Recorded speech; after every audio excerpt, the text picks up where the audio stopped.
या कुक्षि विवरे कृत्वा स्वयं रक्षति सर्वतः। नमामि जननीं देवीं परां प्रकृतिरूपिणीं कृच्छ्रेण महता देव्या धारितोऽहं यदोदरे। तत्प्रसादात् जगदृष्टं मातुर्नित्यं नमोऽस्तु ते। पृथिव्या यानि तीर्थानि सागरादीनि सर्वतः वसन्ति यत्र तावनोमि मातरं भूतिहेतवे। మాతృదేవో భవ పితృదేవో భవ. ఇప్పుడు మనము ఏప్రిల్ నెల 2026 ద్వాదశ రాశుల వారికి గోచార ఫలితాలు ఏ విధంగా ఉన్నాయో సశాస్త్రీయమైన పద్ధతిలో తెలుసుకునే ప్రయత్నం చేద్దాము. ఇందులో నా కల్పనలు కానీ అబోధ కల్పనలు కానీ ఏమీ ఉండవండి. శాస్త్రం ఎంతవరకు చెప్పిందో అంతవరకు చెప్పడం జరుగుతుంది. ఇంకో ముఖ్యమైన విషయం ఏమిటంటే ఇది గోచార ఫలితాలు మాత్రమే. దీని మీద మీ జాతకాన్ని ఎవరి జాతకాన్ని కూడా గోచారం నిర్దేశించజాలదు. కొంతవరకు ఇండికేట్ చేస్తుంది, తెలియజేస్తుంది అంతవరకే. అది ఎంతవరకు అంటే 10 నుంచి 15% మాత్రమే. అది నిష్ణాతులైన వారు చెబితే.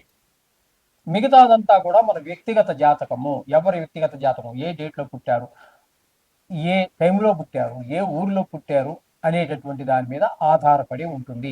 అది 100% ఇది ఒక 15 వేసుకోండి. 75, 80, 90 ఇంకా 100కి 100 పాళ్ళు కావాలంటే బ్రహ్మదేవుడు తప్పితే మరి ఎవ్వరు కూడా దాన్ని కరెక్ట్గా చెప్పలేరు. కాబట్టి దీని గురించి ఊరికే కంగారు పడిపోక్కర్లేదు. 4 గ్రహాలు ఎక్కువగా ఉన్నాయని సంతోషపడవలసిన పని లేదు. అందుచేత ఇంకోటి ఏంటంటే నేను ఇందులో మిమ్మల్ని భయపెట్టడానికి భయపెట్టేసి ఏదో చేసేయాలి, జపాన్ పెట్టేయాలి అనే అటువంటి ఏవో ఆలోచనలు కానీ దుష్టాలోచనలు కానీ లేదు. భయ మిమ్మల్ని సంతోష పెట్టడం కోసం, మిమ్మల్ని ఇంప్రెస్ చేయడం కోసం, మీకేదో ఒక లేడీ వచ్చేస్తుందో నాది గ్యారంటీ రాసి పెట్టుకో, ఇలాంటి మాటలు ఎక్కడా శాస్త్రంలో ఏ శాస్త్రకారుడు చెప్పలేదు. నేను చెప్పను. మీరు అది చెప్పేవారు చెప్తారు. వారికి ఎక్కడో ఏదో ఆధారం ఉండి ఉండొచ్చు అని అనుకుంటాను. అయితే మా దగ్గర అయితే అది లేదు. నాకు తెలిసినంత వరకు లేదు ఎక్కడా కూడా. ఒకవేళ ఉందేమో తెలియదు పూర్తిగా. 100కి 100 పాళ్ళు పూర్తిగా 199% నాకు తెలిసినంత వరకు ఎక్కడా ఏ విధమైనటువంటి ఈ గ్యారంటీలు రాసి పెట్టుకోవడాలు ఏమీ లేవు. అందుచేత శాస్త్రం ఎంతవరకు జరిగిందో అంతవరకు చెప్పడం జరుగుతుంది. కన్యా రాశి వారికి ఈ ఏప్రిల్ నెల 2026 గోచార ఫలితాలు ఏ విధంగా ఉంటాయో సశాస్త్రీయమైన పద్ధతిలో మనం తెలుసుకునేటువంటి ప్రయత్నం చేద్దాం. ఇక్కడ ఈ కన్యా రాశి వారికి 6వ స్థానంలో రాహుగ్రహ సంచారం నెలంతా జరుగుతున్నది. ఆయన పూర్తి శుభ ఫలితాలు ఇస్తాడు. అంటే ఆరోగ్యం బాగుండేలా చేస్తాడు. మీరు ఎవరికైనా అప్పుబడి ఉన్నట్టయితే దాన్ని రుణం తీర్చేయగలుగుతారు. మీరే కనుక రుణం కోసం ప్రయత్నం చేస్తున్నారు, ఏదో మంచి పని కోసం, పిల్లవాడి చదువు గురించో, లేకపోతే గృహం గురించో, లేకపోతే ఇంటి గురించో, లేకపోతే కారు గురించో, లేకపోతే ఇంట్లో ఏదో ఒక ఐటెం అమర్చుకోవడం కోసం మీరు ప్రయత్నం చేస్తున్నారు, తప్పకుండా మీకు అప్పు లభిస్తుంది. రుణ రుణ అంటే మొత్తం మీద రుణం అప్పు ఉన్నట్టయితే తీర్చేయగలుగుతారు. కావాలంటే పుడుతుంది. అంటే మొత్తం మీద ఈ నెలలో మీకు ధనానికి ఇబ్బంది లేకుండా రాహు చూస్తాడు. ఆరోగ్యం బాగా కాపాడతాడు. ఈ విధమైన ఫలితాలు రాహిస్తున్నాడు. ఇక బుధుడు 6వ స్థానంలో 9వ తారీఖు వరకు ఉంటారు. ఆయన అనుకూలమైన ఫలితాలు ఇస్తాడు. తదుపరి అదే బుధుడు 7వ స్థానంలో మీనంలో ప్రవేశిస్తున్నాడు. అక్కడ కూడా ఆయన శుభప్రదమైన ఫలితాలు ఇస్తున్నారు. కాబట్టి బుధుడు పూర్తి శుభుడే, రాహు పూర్తి శుభుడే. కుజుడు 2 రోజులు 6వ స్థానంలో ఉంటున్నారు. అక్కడ కొంచెం 2 రోజులు అనుకూలం అయినటువంటి ఫలితాలు వస్తాయి. తదుపరి నెలంతా కూడా ఆ 2 రోజులు తీసేస్తే 7వ స్థానంలోకి వెళ్తారు.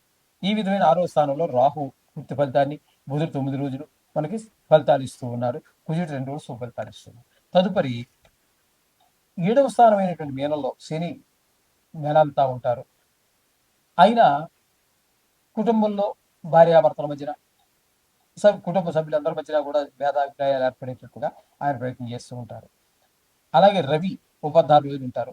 ఆయన కూడా కుటుంబంలో, అలాగే భాగస్వామ్యంలో వ్యాపారం చేసేవారి మధ్యన.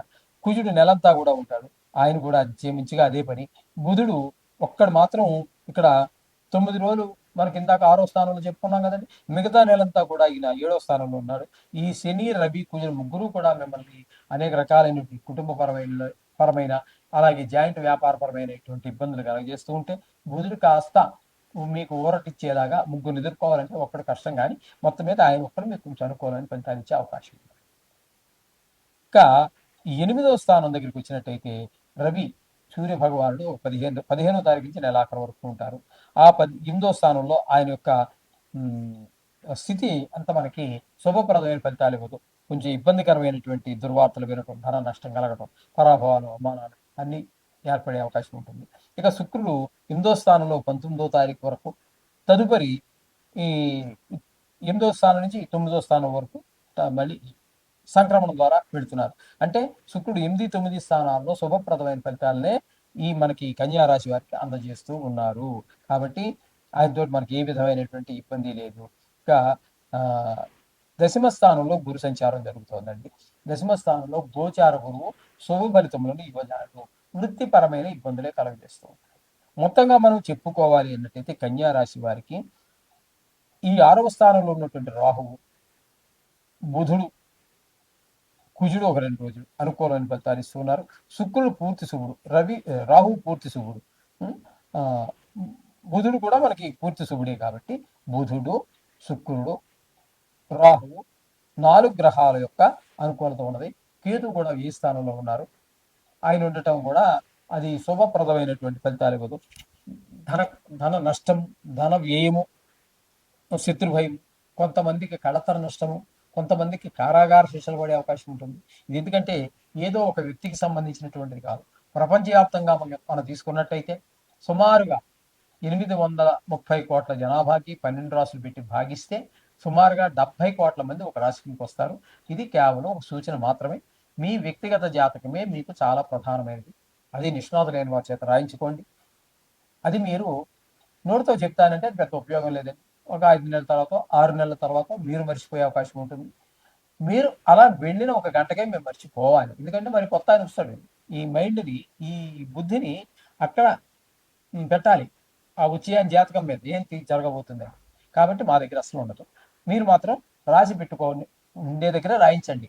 అది మీరు 20 సంవత్సరాలు, 30 సంవత్సరాలు మీకు నమ్మకం ఖచ్చితంగా కలుగుతుంది. నిష్ణాతులైన వారు రాస్తే దాన్ని మీరు చాలా జాగ్రత్త పెట్టుకున్నట్టయితే ఎప్పుడు ఏం జరుగుతుంది అనేది మీకు పూర్తి రిజల్ట్ ఇస్తూ ఉంటుంది. ఈ విధంగా చేస్తే మంచిది. ఈ విధమైన ఫలితాలు అంచేత అది మీకు ఎవరైనా దొరికితే సరే, లేదా మా దగ్గర సౌలభ్యం ఉన్నది, సంప్రదించవచ్చు. శుభం భూయా. మీన రాశి వారికి ఏప్రిల్ నెల 2026 సంవత్సరంలో గోచార ఫలితాలు ఏ విధంగా ఉంటాయో తెలుసుకునే ప్రయత్నం చేద్దాము. జన్మంలోనే శని భగవాన్ యొక్క సంచారం. అంటే ఇది ఏనాటి శని తనుభావం ఉంటారు. కాబట్టి శరీరానికి అనారోగ్యాలు ఎక్కువ వచ్చే అవకాశం ఉంటుంది. తన ఆలోచన ధోరణి కూడా కొంచెం చెడు వైపు లాగే అవకాశం ఉంటుంది. రవి భగవానుడు 14 వరకు జన్మంలోనే ఉంటున్నారు. జన్మంలో రవి భగవానుడు అనుకూలమైన ఫలితాలు ఇవ్వడు. తదుపరి 2వ స్థానంలోకి వెళ్ళి అక్కడ కూడా ఆయన శుభ ఫలితాలు ఇచ్చేటటువంటిది ఏం లేదు. ధనానికి, వాకుకి, కుటుంబంలో నేత్ర వ్యాధులు ఉన్న వారికి ఇబ్బంది కలిగించే ప్రయత్నం చేస్తాడు. అలాగే కుజుడు నెలంతా జన్మంలో ఉన్నాడు. ఈయన వల్ల మాటలో మహాదురుస్థానం వస్తుంది. శరీరానికి గాయాలు అయ్యే అవకాశం ఉండొచ్చు. డ్రైవింగ్లో కావచ్చు, మెట్లు జారి పడడం కావచ్చు, ఏదైనా కావచ్చు. కొంచెం గాయాలు పడేటటువంటి అవకాశం ఎక్కువగా కనిపిస్తుంది. బుధుడు నెలంతా కూడా సుమారుగా అంటే 10వ తారీఖు నుంచి నెలంతా కూడా బుధుడు ఇక్కడ సంచారం చేస్తున్నారు. ఇక్కడ జన్మంలో బుధుడు కూడా అనుకూలమైన ఫలితాలు. అంటే మొత్తం 4 గ్రహాల యొక్క సంచారం జరుగుతుంది. 4 గ్రహాలు కూడా ప్రతికూలమైన ఫలితాలు ఇస్తున్నాయి. కాబట్టి ఆరోగ్య విషయంలో చాలా జాగ్రత్తగా ఉండాలి. మెట్లు దిగేటప్పుడు, డ్రైవింగ్ చేసేటప్పుడు, రోడ్డు దాటేటప్పుడు, రోడ్డు మీద నడిచేటప్పుడు, ట్రాఫిక్లో ఉన్నప్పుడు చాలా జాగ్రత్తలు తీసుకోవాల్సినటువంటి పరిస్థితి. ఇంకా ద్వితీయ స్థానంలో శుక్రుడు 19వ తారీఖు వరకు, తదుపరి తృతీయ స్థానంలో 20 నుంచి నెలాఖరు వరకు. ఈయన మాత్రం ద్వితీయ, తృతీయ స్థానాల్లో 2 చోట్ల కూడా సుఫలితాలు ఇస్తాడు. కాస్త ధనానికి ఇబ్బంది లేకుండా ఉండే విధంగాను, కుటుంబంలో ఆహ్లాదాన్ని కలిగించడానికి శుక్రుడు ప్రయత్నిస్తాడు ద్వితీయ స్థానంలో. తృతీయ స్థానంలోకి వెళ్ళాక అందరి యొక్క సహాయ సహకారాలు అందరి ద్వారా మనకు బాగుంటుంది. అలాగే చతుర్థంలో గురువు సంచారం. చతుర్థంలో గురువు గోచార రీత్యా యోగించజాలడు. కాబట్టి అక్కడ విద్య, భూమి, ఈ గృహము, వాహనము, స్వభావం ఇలాంటి విషయాల్లో కొన్ని ఇబ్బందులు ఏర్పడుతూ ఉంటాయి. ముఖ్యంగా ఈ రియల్ ఎస్టేట్ వ్యాపారులకి, వాహన విక్రయదారులకి అంత అనుకూలమైన కాలం కాదు. ఇకపోతే 6వ స్థానంలో కేతు గ్రహం ఒక సంచారం చేస్తున్నారు. ఈ కేతు 6వ స్థానంలో ఉండటం అనేది చాలా శుభ ఫలితాలు ఇస్తుంది. ఆరోగ్యాన్ని బాగుండేలా చూస్తాడు. అప్పులు మనకు ఏమైనా ఉన్నట్టయితే తీర్చే విధానం ఏర్పడి మనకి చూపిస్తాడు. లేదా అప్పు కోసం ప్రయత్నిస్తున్నామా, అప్పు పుట్టే విధంగా మనకు సహకరిస్తాడు. ఆ తీసుకున్న అప్పుని సక్రమంగా ఉపయోగించుకుని మన అవసరాలు తీర్చుకోవడానికి చాలా అనుకూలమైనటువంటి కాలంగా కేతు మనకి సహకరిస్తాడు ఈ నెల రోజులు కూడా. ఎవరికి? మీనరాశి వారికి. కాబట్టి మీరు మొత్తంగా మనం చెప్పుకోవాలంటే వీరికి అనుకూలమైనటువంటి ఇంకా రాహు రాహువు వ్యయ స్థానంలో ఉన్నారు. బుధుడు 9వ తారీఖు వరకు, కుజుడు 2 రోజులు. ఈ 3 గ్రహాలు కూడా వ్యయ స్థానంలో ఉన్నవి. అన్నీ కూడా మనకు కొంచెం ఇబ్బంది పెట్టేటటువంటి ధన వ్యయము, ధన నష్టము, ఇట్లాంటివన్నీ జరుగుతూ ఉంటాయి. శత్రు భయము, కొంతమంది కారాగార శిక్ష పడటం, ఈ విధమైన పరిస్థితి. మొత్తంగా మనం చెప్పుకోవాలి అన్నట్టయితే మీనరాశి వారికి ఉపయోగపడే గ్రహం ఏంటంటే ఒక్క శుక్రుడు పూర్తిగా అనుకూలుడు, కేతువు ఒకడు అనుకూలుడు. అంతేనండి. ఈ 2 గ్రహాలు మాత్రమే అనుకూలంగా ఉన్నాయి. తక్కినవన్నీ ప్రతికూలంగానే ఉన్నాయి కాబట్టి వీరు తప్పకుండా చేసు నవగ్రహ చేసుకోవటము. వీలుంటే కనీసం 9 రోజులైనా, 41 రోజులు పెద్ద కాలం అక్కర్లేదు. ఎందుకంటే నెలలోనే 41 రోజులు లేవు.